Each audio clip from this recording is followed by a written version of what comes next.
No, you've got like 4,836 of those already just sitting in the shop. But none of them are like this one. This one's impact rated. You already have impact bits for your impact driver. You don't need a handheld screwdriver with an impact rating. Well, that's why you take the bits out of the handheld driver and put them in the impact driver so that you can have impact rated bits for your impact driver in a handheld form.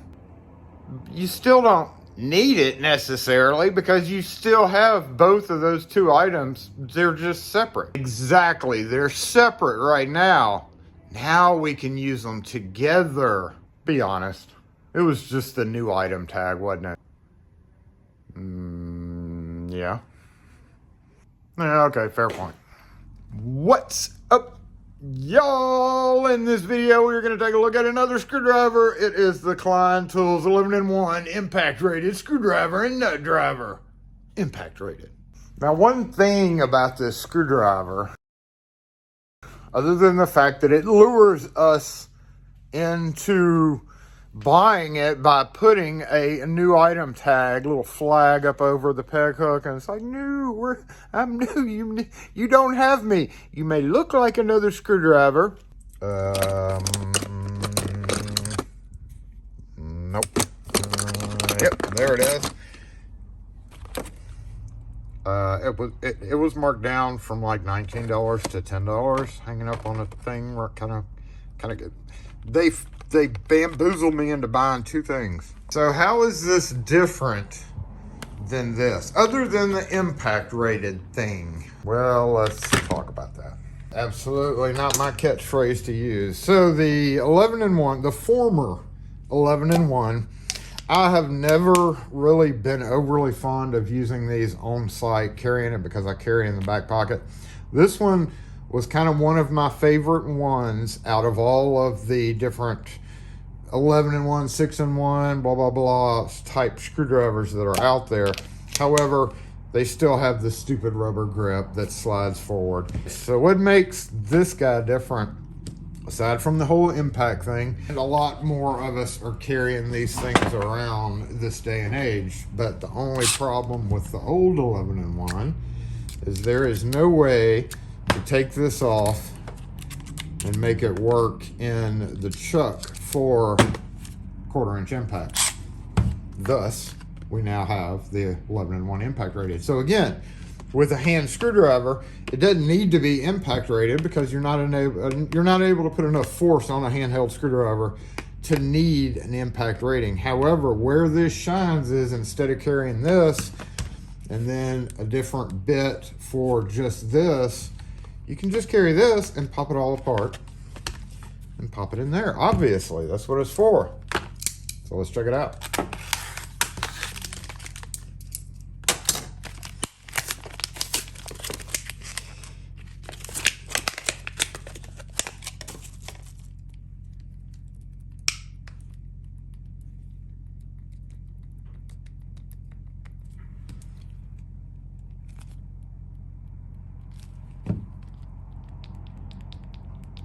It's got a lot more wiggle wobble.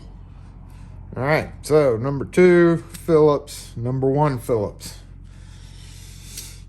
Number 2 Phillips with a bigger flathead. Smaller flathead, smaller Phillips.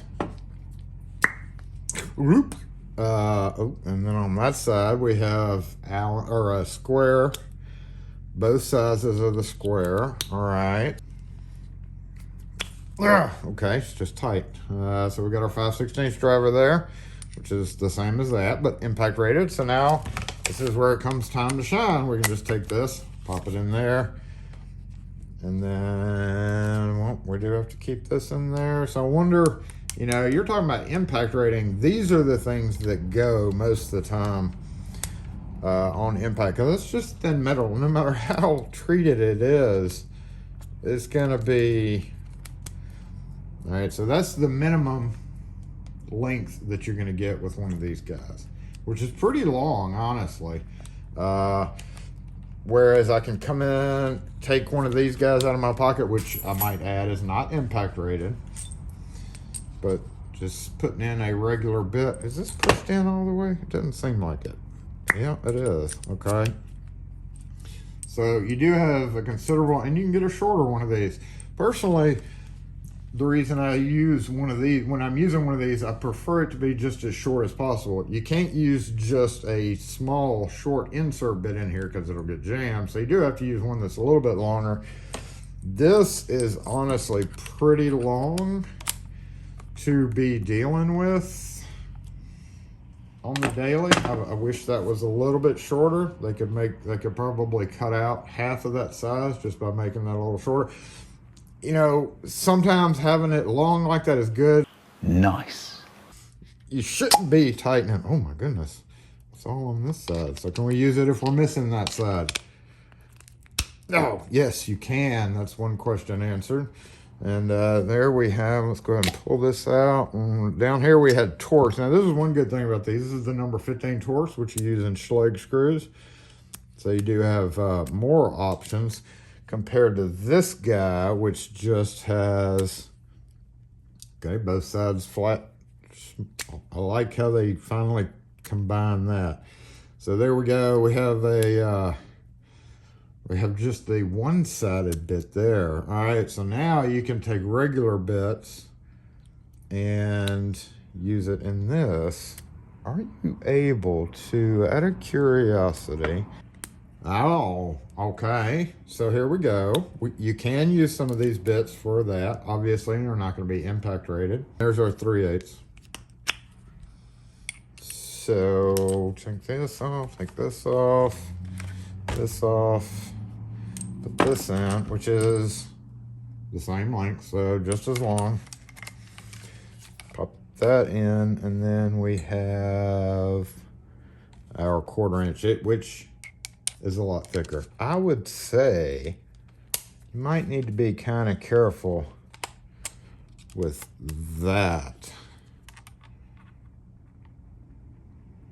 Let's take that and that. Will that go down in there, or is that? Ooh, okay.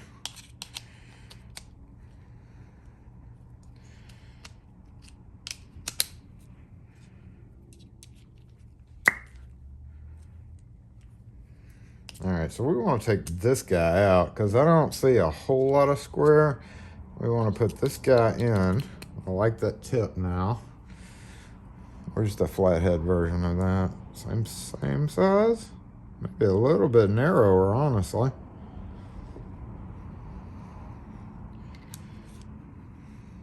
And where's our Phillips? Oh, there it is. Okay, so let's take you out. Put you down here.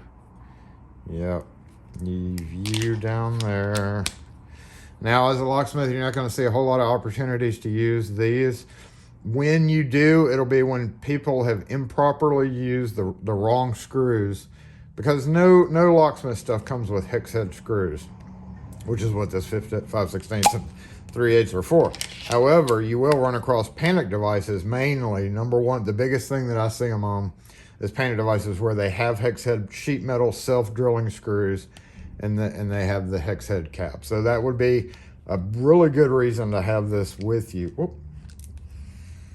So now we can put both of these. We say we have the number 2 out and this guy, because honestly, when you're using a handheld screwdriver for flathead screws, most of the time it's going to be the bigger. But if you do have smaller ones, like on decorative hardware, that would work out just fine. I think I might like this guy a pretty good bit. Yeah, I mean, this is going to stay in my pocket, and I do need to eventually find an impact, because all my bits, most of my bits are non-impact rated. So the question was, the main thing here that we want to know, anyway, we're missing the smaller Torx, so that's unfortunate.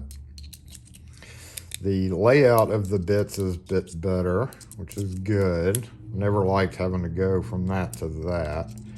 It does kind of make sense in a way, small, big, but on the same token, I kind of wish, like I have it here, that was the way this was. You can buy different bits and swap it around if you really wanted to invest more money into one of these things, but so there we go.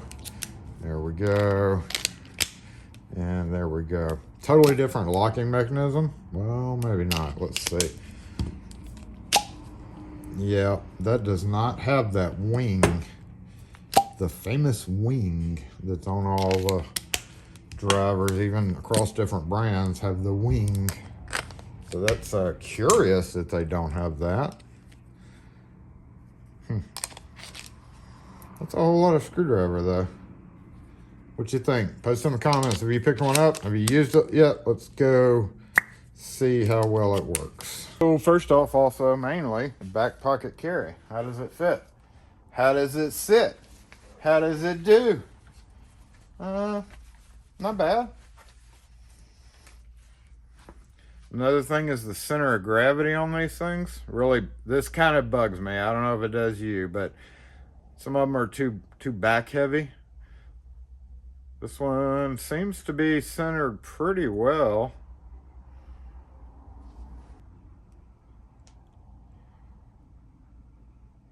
A little back heavy, but not much. All right, we'll give it a go with this F-Series Schlage. When you're doing this, you have to spin it. I mean, you don't have to, but this is how I use a screwdriver. So there's where the weight comes in. It's so long that it's heavy on this end when you're spinning it with your fingertips here.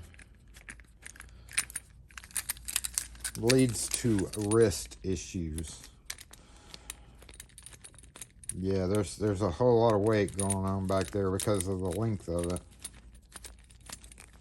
So during edit, I had an idea. If you just kept this chucked up in your impact driver with your preferred bit right there and maybe a few more in your pocket, that would significantly lighten the load on the handle when you were actually using it for other stuff.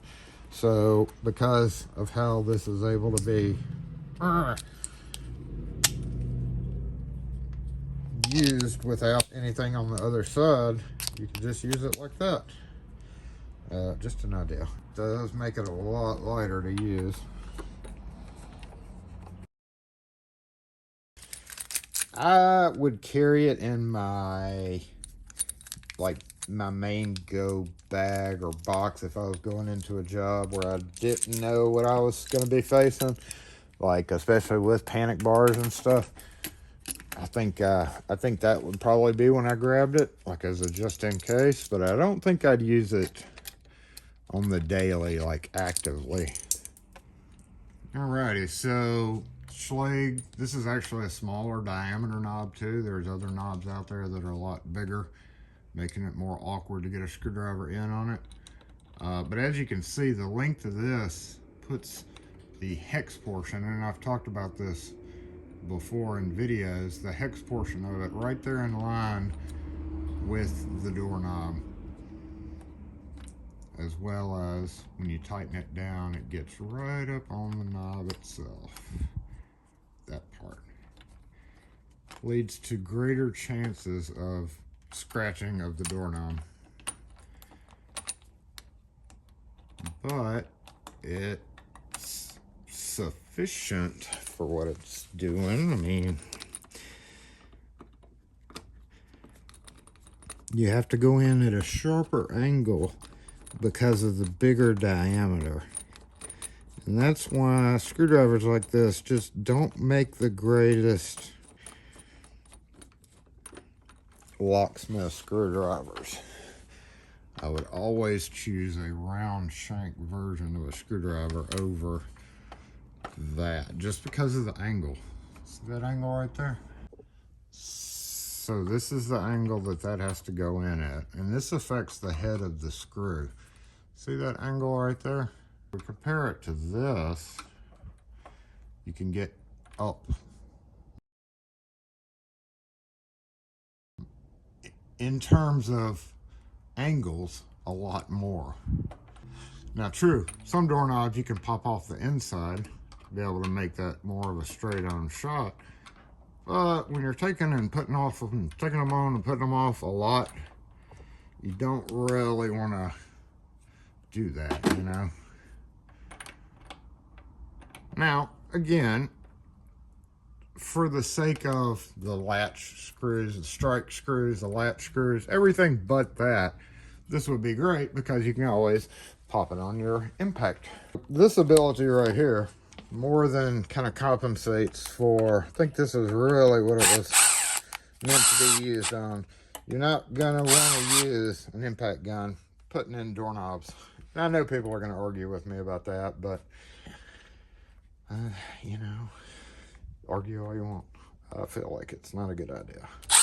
So I know locksmiths being locksmiths and tool people being tool people, right, Scott, we're gonna have some discussion on what makes that good or what makes that bad or how wrong Jason is about it. It's just my personal opinion, but it's a 11-in-1. It's never gonna beat a dedicated screwdriver. Stay tuned. We have a vessel video coming up on vessel screwdrivers because while I do have a couple of non-dedicated style, dedicated being only a screwdriver for only one style of tip, I've just never been fond of impact drivers. So did I waste my money on the 11-in-1 impact rated, don't fall off, Klein screwdriver? I don't know. Did I? Am I going to use this? Do I just need to give it to somebody?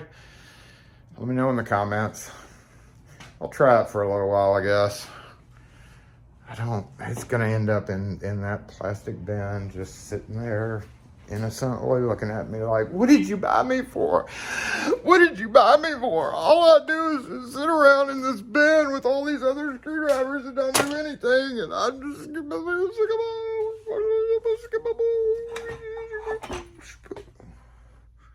Oh, I was still recording.